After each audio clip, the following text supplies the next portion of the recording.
right, welcome to the TIBCO Customer Videocast with Mercedes-AMG Petronas Motorsport. I'm Lisa Martin from TIBCO Marketing, and I'm joined by TIBCO's Chief Marketing Officer as my co-host, Thomas Bean. And Thomas and I are very excited to be joined by the Head of IT at Mercedes-AMG Petronas Motorsport, Matt Harris. Matt, welcome. Welcome. We're very excited to have you. Like I said before, you're a sandwich between two very big Formula One fans. So we're thrilled to have you as a keynote at TIBCO Now Berlin. You are sitting in a great position right now. So Mercedes-AMG, if you don't know, has won the last 3 drivers and World Constructors Championships in Formula One. TIBCO and Mercedes have just announced a partnership. And we're going to be talking about a whole bunch of great things today. But for those of you who are watching this, 3 key things that you're going to take away from the chat today. The first one is where technology and data are leveraged in this data-intense sport. The second one that we're going to be discussing are best practices on lean IT teams and how they can be leaders in very dynamic environments. And the last one that Thomas and Matt will chat about is the technology and the vision of this new partnership with TIBCO and the Mercedes team. So you've been with Mercedes since 1998. And I mentioned the triple from 2014 to 2016, but you've actually been around for 4 FIA World Constructors Championships. So I can imagine in that time, you've seen dramatic changes in many, many elements of the sport, but technology that really continues to transform the sport. So sitting as the current world champions, what are some of Mercedes' top business goals for this 2017 season? It's quite simply to win more world championships. As a team, we started off as Mercedes 5 years ago, and it was about winning a world championship. Then after winning the first one, it was about winning multiple world championships. Now it's actually about winning another world championship, actually across a rule change. And for us, that's what we're here for. At the end of the day, we want to win. We want to win the championship. We want to win the constructors and drivers. So there's a lot of pressure on this year. And I mentioned in the beginning a data-intensive sport. Thomas, you had some interesting questions for Matt regarding data consumption and use in a sport that changes race to race. Yeah, I'd be interested, Matt, for you to explain how data and technology overall really helps the performance of the car. Maybe on the engineering side, but also even on the track. How does that come into play? Yeah, okay, so as a F1 team, if you go back to, you said about starting in it 20 years ago, we used to produce maybe a few tens of megs of data. And that was looked at by 1 or 2 engineers. It was looked at the track, and realistically, that was the data that we had. These days, we get multiple gigabits of data per car, per race weekend. We actually run out of enough eyes to actually look at the data. The amount of data we produce, we now have people that are sat in the factory actually engineering the car now, because we're limited on how many people can travel around the world. So every decision we make at the track is based on data. You'll get feedback from the driver. That's still a form of data, but it's not the analytical data that we'll talk about now. But you still have to correlate what the driver said with what the data's saying to make the right decision, to make the right setup changes on the car. In the factory, it's interesting because we're beginning to get more data-driven in the factory now around normal business activities.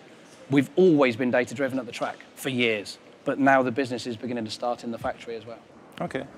And it's interesting that also you're not only a very performing team, but you're kind of a very effective operations. How does technology and data, once again, play a role in your efficiency with regards to operations? So coming back to those number of people, in 2008, 2009, the FIA changed the rules to restrict how many people could travel. This was a cost-saving measure for some of the teams to make sure that they could keep up with some of the bigger teams.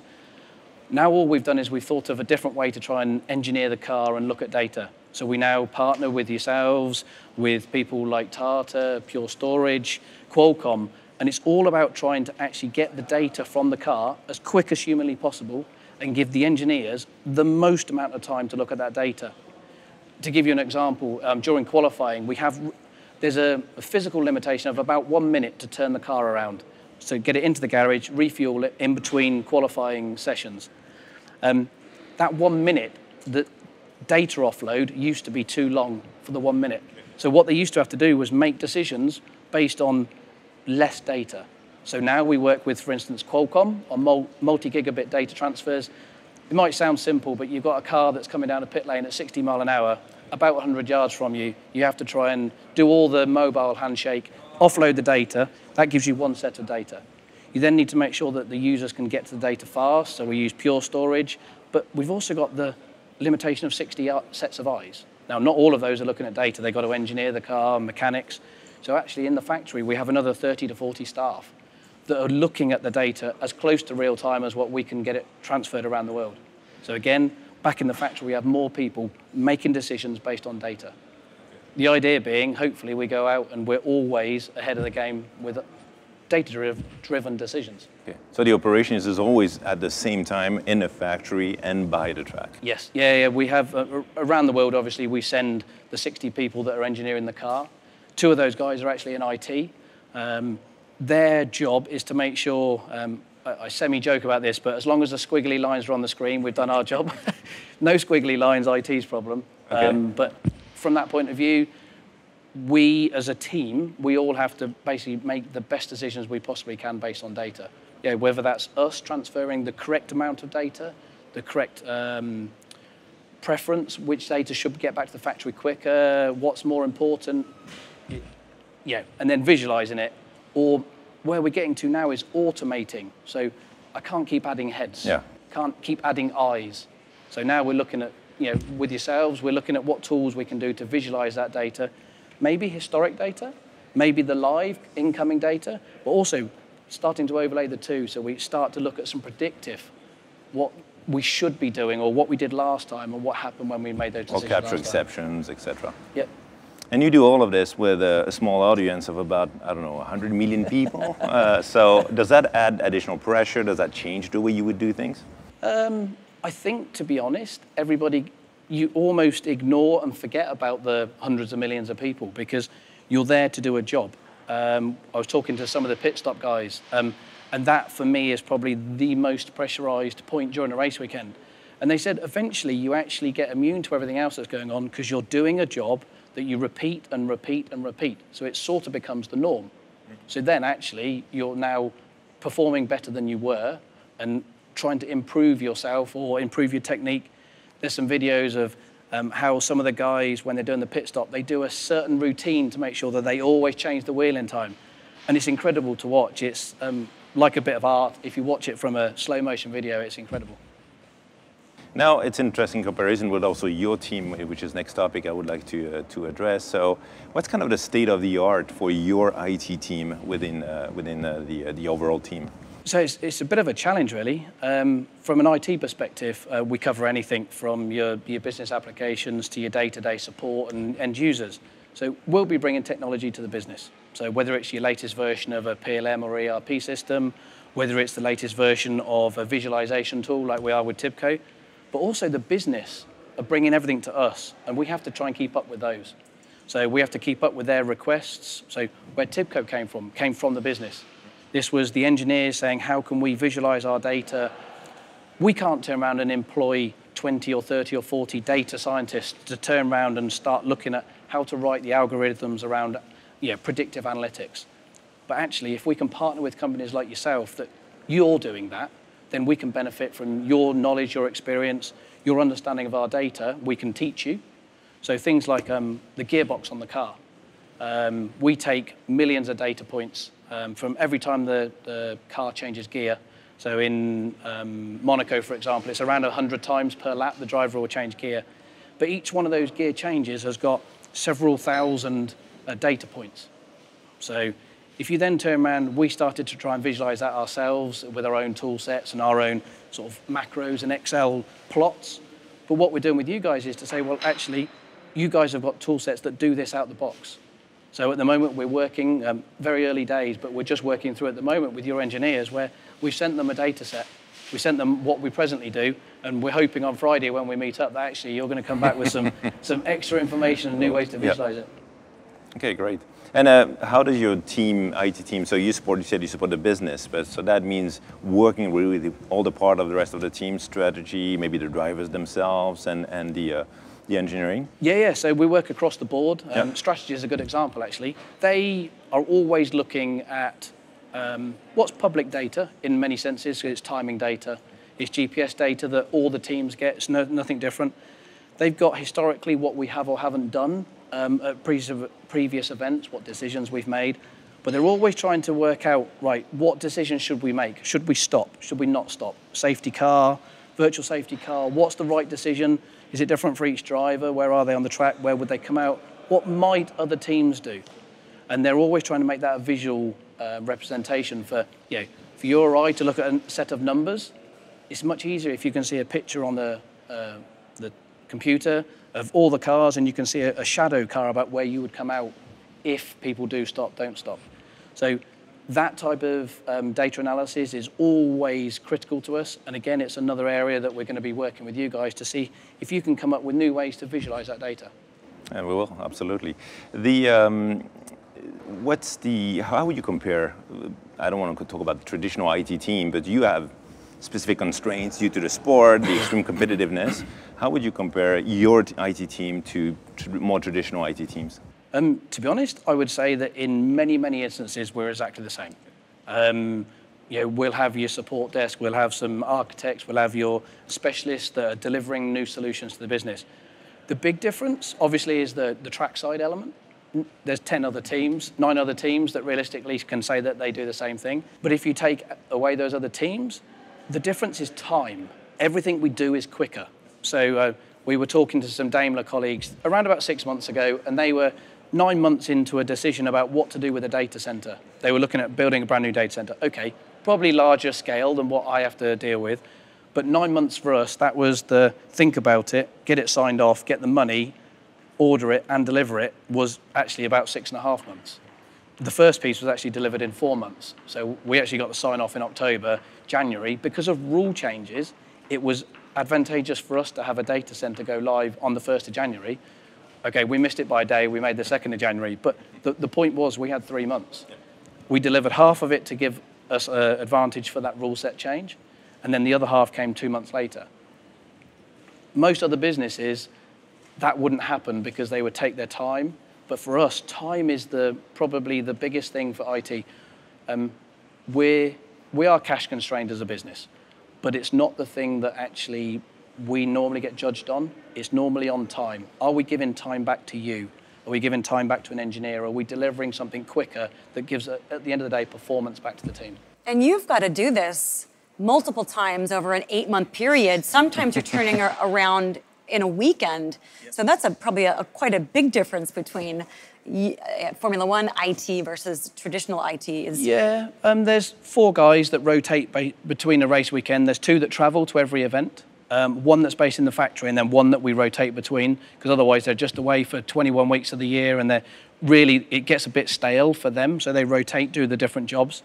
But they turn around in about 36 hours, they'll take a load of setup crates that are just a load of IT kit, and they will set it up to see the garage that you see. Now, on the telly and everything else that you see, you guys will have seen behind the scenes a little bit more, but what's behind the scenes is a huge amount of IT that most branch offices would leave in a nice air-conditioned room and not touch it. Now, we put it together in about 36 hours, we use it for 5 days, and we pull it apart in about 6 hours. And that's the most scary part for me, because those 6 hours, you have to get everything back into its own right place in the same condition that you expect it to work at the next event. You could have gone from somewhere that's dry and arid and dusty, like Abu Dhabi or Bahrain. Then you go to Singapore, incredibly humid. But all at the same time, where you're in a garage that's got carbon fiber that's being cut, and maybe you've got carbon fiber dust, and as anybody will tell you, IT equipment, carbon fiber and moisture, not a great mixture.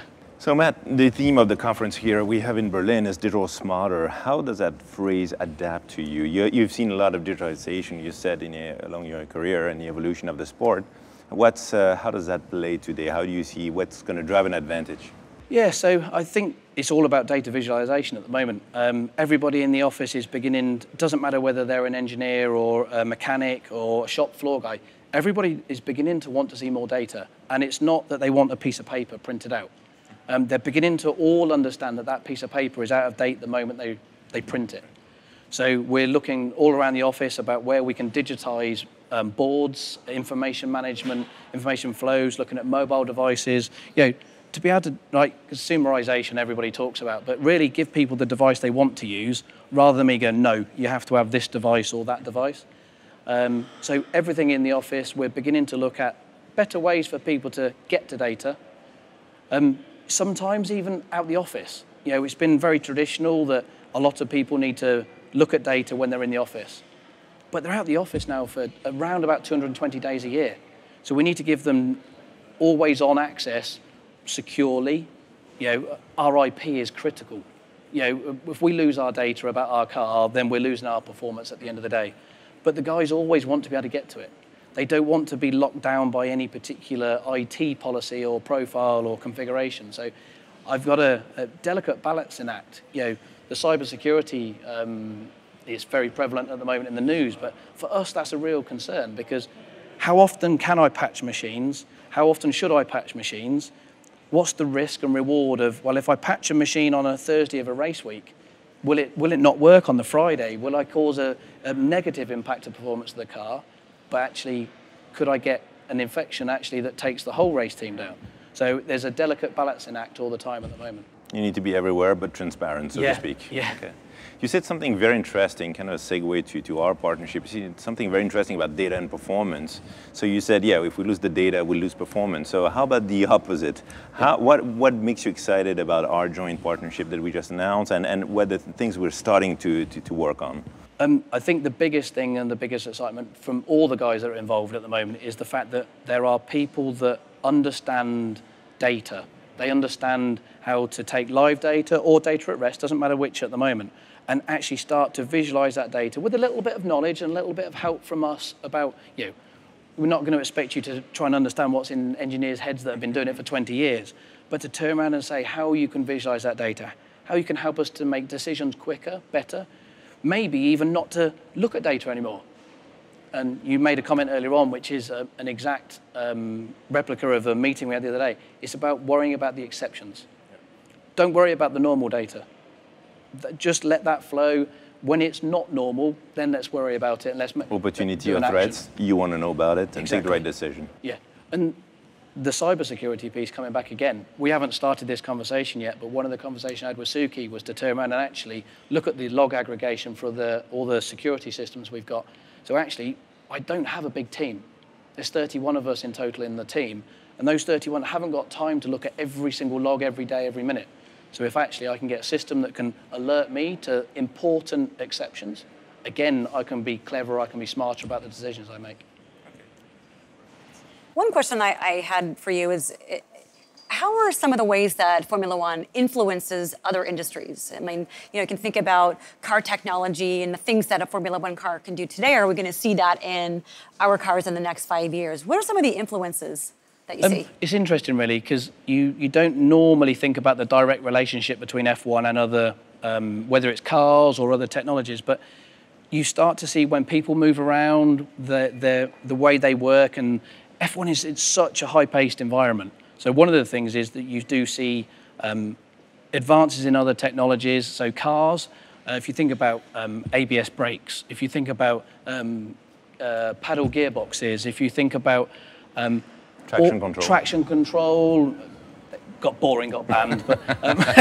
But if you think about those, we're always pushing the edge of what the rules allow us to do. Those rules are generally about being safer, but we're always about being faster. So for me, it's always going to be, sometimes we're following trends, whether it's around data analysis. But if you think about Internet of Things, realistically, we've been doing that for probably 10, 15 years because the car is an Internet of Things. It's got 200 to 300 sensors on it. Some of those sensors have got multiple data points per second. So we produce, and I don't know the exact number, but it's going to be millions and millions of data points per race weekend. So all that data we're producing, it's a bit like if you go to your car these days, you don't just drive the car, manual gear shift. It's telling you all the things that are going on. So tyre pressures. So in F1, I think we've had tyre pressures sensors for, it's got to be 7, 8, 9 years at least. Now it's just commonplace in your new modern car. You expect that to be told if you've got a flat tyre or you've got a puncture. So you do see a number of technologies that started off in F1 just eventually coming into our day-to-day lives. I think that's interesting because, as Thomas mentioned, an audience of 100 million many, many times in an 8-month period. But a lot of Formula One fans are tech savvy. So I know that you guys are very good at engaging with fans. And didn't you recently launch an app? Yeah, a couple of days ago, actually. So it's been 3 or 4 months in the making, but basically we launched a fan app for Android and iOS devices. The idea for this is to get our fans actually richer content sooner, is the crux of it. But for us, it allows them to also be able to start to feedback to us. What do they want to see? What do they want to understand? What competitions? Yeah, they get early access to some of the competitions. I think there's going to be some exclusive content. A lot of it will be early visibility though. So as long as people log in and register and get the app, then they get more information about the team sooner. And obviously access to some of the competitions, which I believe there's one for Silverstone, which is to be a VIP for the weekend, which is amazing. That would be pretty cool. And who knows, maybe your next chief data scientist will come from engaging with this fan app, right? Well, that's actually, just thinking about that. So one of the things we're looking at is the Mastery project with you guys, is to turn around and to see how we could turn around and actually engage the fans by doing some data analytics of some form. It's a fledgling idea at the moment, but it's something that we're really interested in looking at. It might be to do with strategy, for instance. Might turn around, because that data's public. It's not sensitive to us, so it's a good data set that we might turn around and share out via the Mastery product to turn around and get fans engaged and to help us solve some problems. Exciting. Well, I think a lot of us will be watching. Matt Harris, head of IT for Mercedes, thank you so much for joining. Thomas Bean, TIBCO's Chief Marketing Officer, thank you for joining as well. Thank you. No problem. And keep your eyes on this channel. There's going to be a lot more coming about TIBCO and Mercedes. Thanks for watching, and we'll see you next time.